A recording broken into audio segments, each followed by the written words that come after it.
মন চাইলে ছোট ছোট আনন্দ করে নিতে হয়, আর সেগুলো ঘরোয়াভাবেই নিজেদের মধ্যেই প্রত্যেক দিনকার নিত্য নতুন দিন মানে নিত্য কাজের মধ্যে সেটা একদম খুঁজে নিতে হয়। তো চলো আজকের ব্লগটা আশা করি তোমাদের ভালো লাগবে। আমার তো আজকের দিনটা খুব খুব ভালো কেটেছে, আর সত্যি আজকে মনের মতন করেই কাটাবার চেষ্টা করলাম। হয়তো ব্লগটা খুব ছোট হলো, কিন্তু সবটা শেয়ার করিনি। গুড মর্নিং বন্ধুরা, তোমার সকলকে স্বাগত আরতি ডেইলি ব্লগে। এসে গেছে একটা নতুন ব্লগ নিয়ে। তো চলো আজকে রান্না করেছি এখানে সব রকম সবজি দিয়ে, একটা সেদ্ধ আছে, কুঁদরি ভাজা আছে, পটল আলু পনিরের সবজি আছে। তো এই হচ্ছে আজকের মেনু আমাদের। আর ভাত তো হয়েছে, আর কর্তা ডাল ছাড়া খেতে পারে না, ওই জন্য কর্তার জন্য একটুখানি বসাবো ডাল। তো ওইদিকে ডাল করে নিচ্ছি, ডালটা বসানো গেছে, সব কিছু মোটামুটি পরিষ্কার করে নিচ্ছি। এরপর ছেলে এসেছে, সব কাজ হয়ে যাওয়ার পরে ছেলের আবদার হচ্ছে যে মা একটুখানি বিরিয়ানি করো আজকে। আর বিরিয়ানি চাল যেহেতু ফ্রিজে ছিলই, আর বিরিয়ানি খেতে তো আমার নিজেরও ভালো লাগে। আমি ওকে বললাম রাত্রেবেলায় করবো, বলছে না এক্ষুনি করো। তো চলো চট করে ছাদ থেকে ঘুরে আসি একটু। তো ভাবলাম ছাদে যাবো, কিন্তু দেখছি বেশ কালো হয়ে মেঘটা এসেছে, আর গুড়ি গুড়ি বৃষ্টিও পড়ছে। একটু গাছগুলো দেখবো বলে যাচ্ছিলাম, যেহেতু আজকে রান্নার বেশি ঝামেলা করিনি, ওই জন্যই ভাবলাম যে তাড়াতাড়ি হয়ে গেছে, গাছগুলো দেখে আসি, সার টার দেবো। কিন্তু এত মেঘ এসেছে, সার দেওয়া তো গেল না। তো চলো এখানে বিরিয়ানি বসিয়ে দিয়েছি, রাত্রেবেলার জন্য অপেক্ষা করলাম না।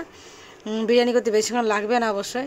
তো চিকেন কর্তাকে একটু আনতে বলে দিয়েছি, চিকেন নিয়ে আসবে। তো এখানে একটু আমি ঝিঙে সেদ্ধ করলাম, ওই সেদ্ধটা যে করেছি তার সাথে এটাকে একটু ভালো করে মিক্স করে নেব। আর এদিকে চিকেনটা বসানো হয়ে গেছে, এদিকে চালটাও রেডি হয়ে গেছে। চলো বিরিয়ানি করতে তো বেশিক্ষণ লাগে না, একদম শর্টকাট করে করেছি। পেঁয়াজের বেরেস্তা করে নিয়েছিলাম চিকেনটা বসাবার আগেই, ওই তেলের মধ্যেই তারপর চিকেনটা বসিয়েছি। তো যাই হোক হয়ে গেল, ছেলে ভোলানোর মতন, মানে টেস্টি তো অবশ্যই হয়েছে। মা ছেলের পক্ষে আর কর্তা তো খায় না, বলছো বা তোমাদের জন্য আজকে হয়েছে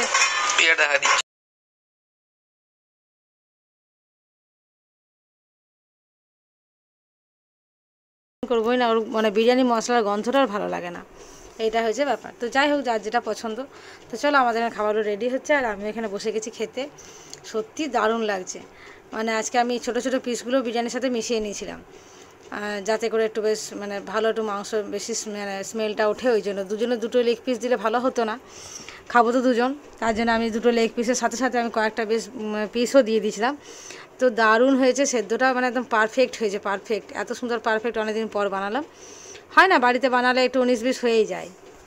তো মেয়েটা নিয়ে একটু খারাপ তো লাগছিলোই। আর ওকে যখন থাকাকালীন বলেছিলাম যে বিরিয়ানি বানাবো, ও বললো মা জানো তো বিরিয়ানি খেতে আমি বেশ খুব পছন্দ করি না, ভালো লাগে না, করতে হবে না। আমি বলি ঠিক আছে থাক, ও রেস্টুরেন্টের বিরিয়ানিটা বেশি ভালো লাগে। তো যাই হোক এখানে তো আমার বাড়িতে তো অত মশলা পড়ে না। তো চলো আজকে বিকেলে একটু বেড়াবার প্রোগ্রাম করেছি। তো বিকেলবেলা একটু বেরিয়েছি আজকে ঘুরতে, কি মনে হলো ভাবলাম যে একটু গাড়ি নিয়ে ঘুরে আসি, অনেক দিন তো বেরোনো হয় না। তো ছেলে তো টিউশন ছিল, আমি আর কর্তায় বেরিয়েছি, দুজনে একটু মনটা হালকা করবো বলেই বেরিয়েছি। এটা আমাদের বিয়ের পর খুব একটা হিড়িক ছিল, হামেশাই বেরিয়ে প্রথম দুজনে। তো সেটা অনেক বছর পর আবার হলো।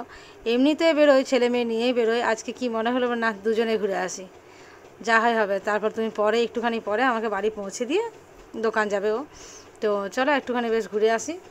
আর এদিকে রাত্রেবেলায় আসার পরে ও চলে গেল দোকান, আর আমি বাড়িতে থাকলাম, একটু গান টান করলাম। আর এদিকে রাত্রে খাবারটাও বানিয়ে নিয়েছি। এখানে আজকে করেছি রুটি আর লাউ আর ডিম দিয়ে একটু ঝোল করছি।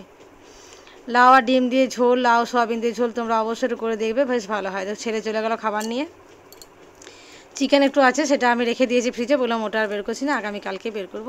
তো যাই চলো, আমার ফোনের ব্যাটারিটা একদম লো হয়ে গেছে, চার্জে দেবো। আর আজকে আমাদের ব্লগটা এখানেই শেষ করব।